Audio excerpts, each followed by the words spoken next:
देखिए, जैसा कि जैक 12th बोर्ड का जो सिलेबस है सेशन 2021 और 22 के लिए वो रिड्यूस कर दिया गया है। आप लोगों को पता होगा इसका जो सिलेबस है वो 25% रिड्यूस हुआ है। कितना परसेंट रिड्यूस हुआ है? सिलेबस को 25% रिड्यूस किया गया है। तो हम लोग को सेशन 2021 से 22 के लिए जो 2022 में बोर्ड देने वाले हैं उनको क्या पढ़ना है इस सेशन में मैथ के लिए, तो उसके सिलेबस को मैं डिस्कस करने जा रहा हूँ इस वीडियो में। ठीक है, आप अपने पास अपने हाथ में बुक निकाल के बैठ जाइए। आपको कौन कौन सा टॉपिक पढ़ना है और कौन कौन सा टॉपिक नहीं पढ़ना है उसके बारे में मैं बताता चलूँगा। ठीक है, आप लोगों का स्वागत है आपके यूट्यूब चैनल MSKBM इंस्टीट्यूट में। हम लोग स्टार्ट करते हैं कि हम लोग को कौन सा टॉपिक नहीं पढ़ना है मैथ में, उसको डिस्कस करने के लिए। तो यदि हम मैथ की बात करें तो मैथ में जो पहला चैप्टर है उसका नाम है रिलेशन एंड फंक्शन। पहला चैप्टर का नाम क्या है हमारे पास? Relation and function. तो यहाँ पे ध्यान दीजिए कि रिलेशन एंड फंक्शन को हम लोगों को पढ़ना है। इसमें से सिर्फ एक जो टॉपिक है बाइनरी ऑपरेशन, उसे हम लोगों को नहीं पढ़ना है। तो आप यहाँ से ये चीज़ मार्क कर लीजिए कि जो रिलेशन एंड फंक्शन है उसमें से सारा चीज़ पढ़ना है, सिर्फ बाइनरी ऑपरेशन जो है उसे नहीं पढ़ना है। उसके बाद यदि हम बात करते हैं इन्वर्स ट्रिगोनोमेट्रिक फंक्शंस का, तो इन्वर्स ट्रिगोनोमेट्रिक फंक्शंस में हम लोगों को क्या पढ़ना है? तो यहाँ पे ध्यान दीजिए, इन्वर्स ट्रिगोनोमेट्रिक फंक्शन में आपको सारे चीज़ पढ़ने हैं, इसके इंट्रोडक्शन, बेसिक कॉन्सेप्ट और properties of inverse trigonometric function 2.1, 2.2 और 2.3 हम लोगों को पढ़ना है। और आप लोगों को मैं ये भी बता दूं कि आपको यूट्यूब चैनल जो है MSKBM इंस्टीट्यूट का, तो उसके प्लेलिस्ट में यदि आप जाइएगा तो आपको बोर्ड वाइज मतलब चैप्टर वाइज, टॉपिक वाइज बहुत सारे वीडियो मिल जाएंगे मैथ के, जिसे आप देख सकते हैं और अपना डाउट क्लियर कर सकते हैं। ठीक है, अब देखिए अगला जो चैप्टर है जिसका नाम है मैट्रिसेस। तो मैट्रिसेस की यदि बात की जाए तो मैट्रिसेस में हमें सब चीज़ पढ़ने हैं, सिर्फ किसको नहीं पढ़ना है? तो आप देखिए बुक में 3.7 में एलिमेंट्री ऑपरेशन का जो ऑपरेशंस होता है, जो ट्रांसफॉर्मेशन होता है मैट्रिक्स के लिए 3.7 उसे नहीं पढ़ना है। तो आप इसे मार्क कर लीजिए कि 3.7 हमें नहीं पढ़ना और 3.8 नहीं पढ़ना है। इन्वर्टिबल मैट्रिसेस आप NCERT का बुक निकाल के बैठिए और वहाँ पे एक एक करके मार्क करते जाइए। तो बात करते हैं क्या क्या पढ़ना है। तो इसके introduction, matrix, types of matrices, operation on matrices, transpose of a matrix, skew symmetrics, symmetric matrix, elementary operation of a matrix और इन्वर्टिबल मैट्रिक्स। तो देखिए यहाँ पे आप यदि ध्यान दीजिएगा तो 3.7 बोला जा रहा है पढ़ना है और यहाँ पे लिखा जा रहा है 3.7 और 3.8 नहीं पढ़ना है। तो यहाँ पे एक चीज़ ध्यान दीजिए कि जो चयनित किया गया है ये पूरा यहाँ पे एक तरह से विरोधाभास कर रहे हैं एक दूसरे को कि आएगा या नहीं आएगा। इसमें बोला जा रहा है कि ये पढ़ना है और ये इसमें से जो मार्क कर दिया गया है ये नहीं पढ़ना है। तो यहाँ पे ध्यान दीजिएगा 3.7 और 3.8 में, ठीक है, 3.7 और 3.8 में क्या नहीं पढ़ना है उसके बारे में एक चीज़ समझिएगा। यहाँ पे यदि आप देखिएगा तो पूरे 3.7 और 3.8 इसमें ये पूरा चैप्टर लिखा हुआ है कि क्या क्या है इसमें। यदि आप पीछे देखिएगा तो यहाँ पे देखिए कि 1.5 इसमें भी लिखा हुआ था बाइनरी ऑपरेशन, लेकिन उसे नहीं पढ़ना था तो उसे हम लोगों ने यहाँ पे लिख दिया कि ये नहीं पढ़ना है। यहाँ पे आप यदि ध्यान दीजिएगा तो पूरा चैप्टर्स में देखिए, यहाँ पे एक चीज़ समझिएगा। आप बोलिएगा सर ये यहाँ पे भी लिखा गया और यहाँ पे भी लिखा गया, इसका मतलब क्या हुआ?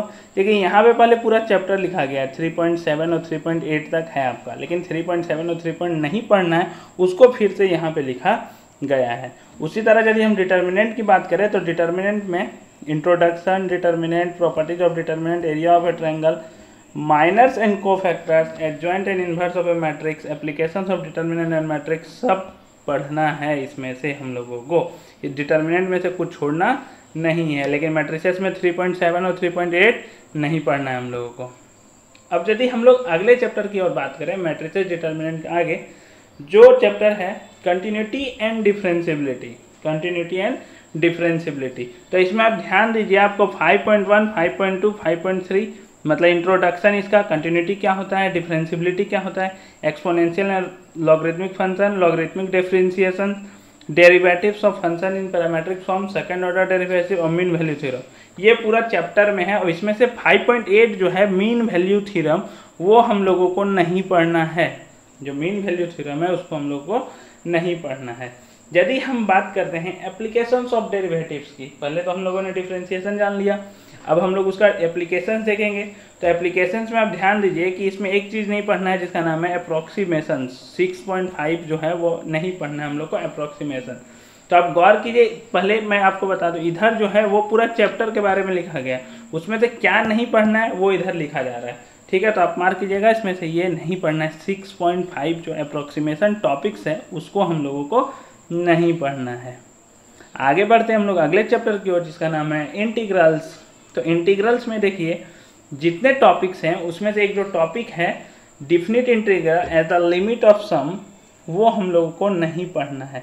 अब देखिए ये कहाँ मिलेगा, 7.7.1 में मिलेगा आपको। जैसे कि स्टार्ट होगा आपका डिफिनिट इंटीग्रल 7.7 में, तो उसी में 7.7 का 1 पार्ट में है definite integral as the limit of sum, जो प्रूफ करने देता है। आप लोगों को याद कीजिए, इस तरह का क्वेश्चन रहता है, a to b मतलब 1 से 2 मान लेता हूँ और e⁻x dx, इसको एज ए लिमिट सम बनाने दिया जाता है। ये नहीं आने वाला है हम लोगों के पास, ठीक है, इस चैप्टर से। अब एप्लीकेशन ऑफ इंटीग्रल तो आप लोगों के पास आ ही नहीं रहा है। तो एप्लीकेशन ऑफ इंटीग्रल्स में बेसिकली क्या होता है, एरिया अंडर द कर्व, तो वो हम लोगों को पढ़ना ही नहीं है, उसका सिलेक्शन ही नहीं किया गया है इसके लिए। ये रहा हम लोग का 8वां चैप्टर एप्लीकेशन ऑफ इंटीग्रल्स, जिसमें एरिया अंडर द कर्व आता है, वो हम लोगों को नहीं पढ़ना है। मतलब ये हम लोग को 2012 के बोर्ड के लिए नहीं पढ़ना है यदि हम लोग बात करें तो। अगला जो चैप्टर है हमारे पास वो है डिफरेंशियल इक्वेशंस। डिफरेंशियल इक्वेशंस, तो इसमें देखिए जो टॉपिक नहीं पढ़ना है, पहले तो क्या क्या टॉपिक दिया गया है उसके बारे में बताया जा रहा है और क्या क्या उसमें से नहीं पढ़ना है। तो 9.3 जो है general and particular solution of a differential equation, आप बुक में देखिए 9.3 सेक्शन में लिखा होगा general and particular solution of a differential equation, इसे हम लोग को नहीं पढ़ना है। सेम इसी तरह 9.4 में यदि हम लोग देखें तो formation of a differential equation whose general solution is given, ऐसा डिफरेंशियल इक्वेशन फॉर्म करना है जिसका जनरल सॉल्यूशन दिया हुआ है, उसे भी हम लोगों को नहीं पढ़ना है। उसी में 9.4 में ही आपको 9.4.1 मिलेगा, procedure to form a differential equation that will represent a given family of curves, उसे भी हम लोगों को नहीं पढ़ना है। और 9.5 में आपको मिलेगा method of solving first order first degree differential equation, इसको भी हम लोग को नहीं पढ़ना है। और यदि बात करें हम लोग यहाँ पे differential equation with variable separable, जो 9.5.1 में मिलेगा, उसको भी हम लोग को नहीं पढ़ना है। होमोजीनियस डिफरेंशियल इक्वेशन, वो भी नहीं पढ़ना है। और 9.5.3 लीनियर डिफरेंशियल इक्वेशन, उसके बारे में भी नहीं पढ़ना है। मतलब बेसिक हम लोग को चीज़ पढ़ना है, उसके अलावा और नहीं पढ़ना है हम लोग को, ठीक है। एक तरह से बात हम लोग यदि डिफरेंशियल इक्वेशन की बात करें तो जनरल चीज़ हम लोग को पढ़ना है कि होता क्या है डिफरेंशियल इक्वेशन, उसका ऑर्डर डिग्री क्या निकालते हैं, उसके बाद हम लोग को से रिलेटेड सवाल नहीं करने हैं। आगे देखा जाए वेक्टर अलजेब्रा हम लोग के पास है चैप्टर 10। तो वेक्टर अलजेब्रा हम लोग को सारा पढ़ना है, इंट्रोडक्शन, उसका बेसिक कॉन्सेप्ट, वेक्टर्स का types, addition of vectors, multiplication of vector by scalar, product of two vectors, सब पढ़ना है हम लोग को। अभी वेक्टर के अलजेब्रा के बाद अगला जो चैप्टर है जिसका नाम है 3 डायमेंशनल ज्योमेट्री, 3D ज्योमेट्री। इसमें यदि हम बात करें तो इस पूरा चैप्टर में सारे चीज़ पढ़ना है, सिर्फ कुछ को छोड़कर, जैसे कि प्लेन्स 11.6 जो टॉपिक है, फिर 11.7 कोप्लेनरिटी ऑफ टू लाइन्स, 11.8 में एंगल बिटवीन टू प्लेन्स, 11.9 में distance of a point from a plane, और 11.10 में angle between a line and plane. 6, 7, 8, 9, 10 नहीं पढ़ना है, मतलब आपको 11.5 तक ही पढ़ना है। Shortage distance between two skew lines, shortage distance between two lines, skew lines भी आ जाएगा उसमें। ये क्वेश्चन पूछा जाता है, 6 मार्क्स का पूछा जाता है। आप देखिए ध्यान दीजिएगा, ये जो शॉर्टेज डिस्टेंस है वो 6 मार्क्स का क्वेश्चन पूछा जाता है, बहुत ही इंपॉर्टेंट टॉपिक्स है, ठीक है। अब हम लोग आगे बढ़ते हैं। तो देखिए अगला जो चैप्टर है हम लोगों के पास लीनियर प्रोग्रामिंग। तो लीनियर प्रोग्रामिंग यदि हम लोग बात करें तो लीनियर प्रोग्रामिंग में बेसिक चीज़ हम लोग को पढ़ना है, सिर्फ उसमें क्या नहीं पढ़ना है, 12.3 जो सेक्शन है different parts types of linear programming program, जो अलग अलग टाइप्स के लीनियर प्रोग्रामिंग प्रॉब्लम है वो नहीं पूछे जाएंगे। सिंपल जो लीनियर प्रोग्रामिंग प्रॉब्लम है वो इक्वेशन के साथ वो पूछे जाएंगे। अब लास्ट जो चैप्टर है हम लोग के पास वो है प्रोबेबिलिटी। तो प्रोबेबिलिटी में यदि हम लोग बात करते हैं तो प्रोबेबिलिटी में सब कुछ पढ़ना है हम लोगों को, उसमें से क्या क्या नहीं पढ़ना है यदि हम बात करें तो देखिए प्रोबेबिलिटी में भी बेसिकली हम लोगों को क्या क्या पढ़ना है यदि बात करें तो बेसिकली कंडीशनल प्रोबेबिलिटी ही पढ़ना है। अब यहाँ पे ध्यान दीजिए, तो मल्टीप्लिकेशन थ्योरी ऑन प्रोबेबिलिटी नहीं पढ़ना है, independent events, Bayes theorem, random variable and it's probability distributions, Bernoulli trials and binomial distribution, इसे भी हम लोग को नहीं पढ़ना है। तो मतलब 3.3 से लगातार 3.7 तक कुछ भी चीज़ हम लोग को नहीं पढ़ना है। ये रहा हम लोग का मैथ का सिलेबस। आप हमारे चैनल के साथ बने रहिए, आपको सारा चैप्टर का सिलेबस पता चलेगा। डे बाय डे, मतलब धीरे धीरे कुछ ही दिनों में, जस्ट 2 से 3 दिनों में आपका सारा डाउट क्लियर हो जाएगा।